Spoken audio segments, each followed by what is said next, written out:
घुंघराले बाल। राइना बचपन से ही खूब सुंदर थी। उसके लंबे लंबे घुंघराले बाल से हमेशा उसका चेहरा ढका रहता। अरे भूत बनकर घूमती रहती है, चल तेरे बाल कटवा दूं। अच्छा, क्यों भला? स्कूल में तो सारा वक्त बांधकर घूमना पड़ता था। अब तो मैं कॉलेज जाऊंगी और बाल खोल कर घूमूंगी। हाँ। अरे ये बाल देख रही है, ऐसे लगता है जैसे मधुमक्खी का छत्ता।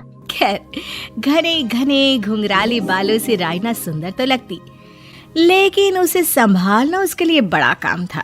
माँ, अरे माँ, शैम्पू खत्म हो गया है। इस बार वो वाला लाना ना, जो घुंघराले बालों को और बाउंसी बनाता है। माँ ले आना, हाँ जरूर से।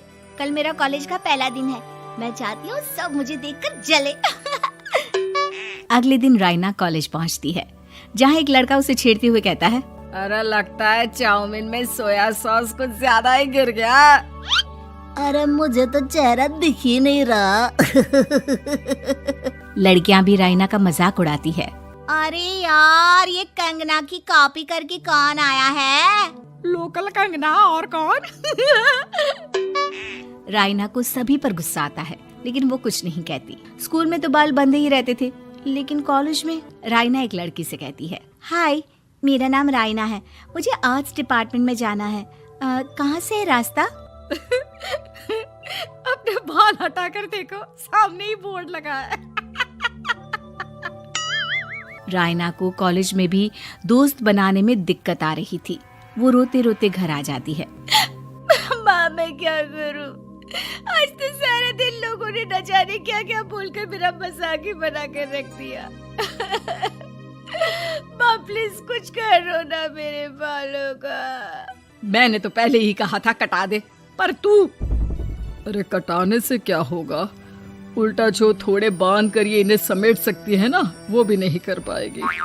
तो क्या मेरी कोई दोस्त नहीं बनेगी कॉलेज में, या मैं हमेशा लोगों के मजाक का ही शिकार होती रहूंगी? राइना जोर जोर से रोने लगती है। तभी उसका छोटा भाई आ जाता है और राइना के बालों के बीच एक पेंसिल छुपा देता है। तभी उसका दोस्त भी पीछे से आ जाता है। अरे ढूंढो ढूंढो, कहाँ है पेंसिल? मैं नहीं बताऊंगा। दोस्त काफी कोशिश करता है, लेकिन उसे पेंसिल नहीं मिलती। वो वहाँ से चला जाता है। थैंक्स दी, आज आपके बालों ने तो मुझे बचा ही लिया। अच्छा, बहुत दिनों के बाद बालों को लेकर कुछ अच्छा सुनने को मिला। मुझे भी पहले लगता था कि मेरे बाल सबसे सुंदर है, लेकिन अब पता चला। अरे क्या पता चला, क्या हो गया? देख, किसी भी चीज के ना दो पहलू होते हैं। या तो तुम बालों से ही लोगों का मन जीतो, या फिर रोती रहो। अब ऐसे घने बाल तो तुम्हें भगवान ने दिए हैं। राइना को पिता की बात समझ में आ जाती है। वो सोच लेती है कि जिन बालों के कारण वो कॉलेज में एक भी दोस्त नहीं बना पा रही है, उन्हीं बालों से वो दोस्तों की लाइन लगवा देगी। अगले दिन कॉलेज में डेस्क में राइना बालों को आगे कर लेती है और लोगों को लगता है कि राइना का चेहरा पीछे है, लेकिन राइना घने घुंघराले बालों को हटाकर हंसने लगती है। देखा मेरे बालों का कमाल, इससे मेरा चेहरा भी नहीं दिखता और मैं चलती क्लास में सो भी सकती हूँ।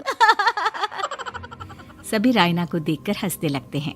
क्लास में परीक्षा चल रही होती है, तो राइना अपने बालों में चीटिंग के पेपर छुपा छुपा कर आसपास के बच्चों की मदद भी कर देती है, जिसके बाद से तो राइना क्लास की हीरोइन बन जाती है। वाह राइना, तेरे बाल तो बहुत कमाल के हैं। मैं तो इन्हीं के कारण पास हो गई। और पता है, मैं तो अपने काम का सामान राइना के बालों के बीच में ही फंसा देती हूँ। जैसे जैसे काम होता है वैसे वैसे इस्तेमाल करती हूँ। अब तो क्लास में हर कोई राइना के साथ बैठने की जिद करता।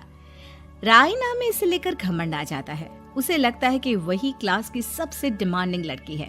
फिर एक दिन, मैं इस कॉलेज में नई नई आई हूँ, क्या आप मेरी दोस्त बनेंगी? मैं? ओह सॉरी, मैं इस क्लास की सबसे डिमांडिंग लड़की हूँ। हर कोई मेरे साथ ही रहना चाहता है। एक काम करो ना, वो पीछे की सीट दिख रही है, जाओ जाकर वहीं बैठ जाओ। लड़की को राइना की बात बहुत बुरी लगती है, लेकिन वो करती भी तो क्या, जाकर चुपचाप पीछे की सीट पर बैठ जाती है। तो आज का लेसन सबने याद किया है ना बराबर से? जितनी भी चीटिंग करने वाली लड़कियां थी, वो राइना के पीछे जाकर बैठ जाती है और जोर से चिल्लाती है, जी मैम, सब कुछ याद है, कहीं से भी पूछ लो, हम तो मास्टर हैं मास्टर। क्यों? ये बोलकर वो रायना के कंधे पर हाथ रख देती हैं। रायना भी खुश होती है कि कॉलेज की सबसे स्मार्ट लड़कियों का ग्रुप उसका दोस्त है। पीछे बैठी वो लड़की देखती है कि कैसे मैडम के सवाल लड़कियां रायना के सर को देखकर दे रही है। शाबाश, मुझे खुशी है कि तुम लोग इतनी अच्छी पढ़ाई करने लगी हो। मैं प्रिंसिपल से कहकर तुम लोगों की स्कॉलरशिप की बात करूंगी, जिससे तुम लोगों के माता पिता का पैसा जो फीस में लग रहा है वो बच जाए। सभी लड़कियां खुश हो जाती हैं। टीचर के जाने के बाद एक लड़की कहती है, गर्ल्स, अब हम लोग ना सिर्फ सबसे स्मार्ट बल्कि सबसे इंटेलिजेंट भी हो गए हैं। इसी बात पर आने वाले संडे को मेरे घर पर पार्टी, सबको आना है, ओके? सभी लड़कियां पार्टी के लिए एक्साइटेड हो जाती हैं। रायना भी। माँ, मेरे कॉलेज की सबसे स्मार्ट लड़की ने पार्टी रखी है संडे को। मैं भी वहाँ सबसे अच्छी दिखना चाहती हूँ, लेकिन ये बाल। घुंघराले बालों का तो कर भी क्या सकती है। तभी उन लोगों की नजर पार्लर के एक इश्तिहार पर पड़ती है जो 3000 रुपए में बाल स्ट्रेट कर रहा था। माँ, मुझे पैसे देना, मैं बाल सीधे करवा कर आती हूँ। संडे को पार्टी में सबसे अच्छी लगूंगी। बस फिर क्या था, अपने घुंघराले बालों को रायना पार्लर जाकर स्ट्रेट यानी कि सीधा करवा लेती है। और फिर पार्टी वाले दिन, हाय गर्ल्स, कैसी लग रही हूँ मैं? ओह नो, शिट, ये क्या करवा लिया बालों का हाल? और जिसके घर पार्टी थी वो लड़की, अरे ये क्या करवा लिया? तुम्हें मालूम नहीं है, जिस बालों में चीटिंग रखकर हम लोग टीचर के अगर इम्प्रेशन जमाते थे, उन बालों को तुमने। अरे हमें तो स्कॉलरशिप भी मिलने वाला था, अब तुमने बाल सीधे करवा लिए। अब तुम हम लोगों के लिए किसी काम की नहीं हो। अरे लेकिन हम दोस्त तो है ना, क्या मैं अच्छी नहीं लग रही हूँ? हमें तेरे अच्छे और बुरे लगने की कोई जरूरत नहीं है। हम लोगों को तेरे बालों से फायदा था, अब वो नहीं है तो हम तेरे दोस्त भी नहीं है। जा जाकर बाल वापस घुंघराले करके आ, तभी तो हम लोगों की दोस्त बन सकती है।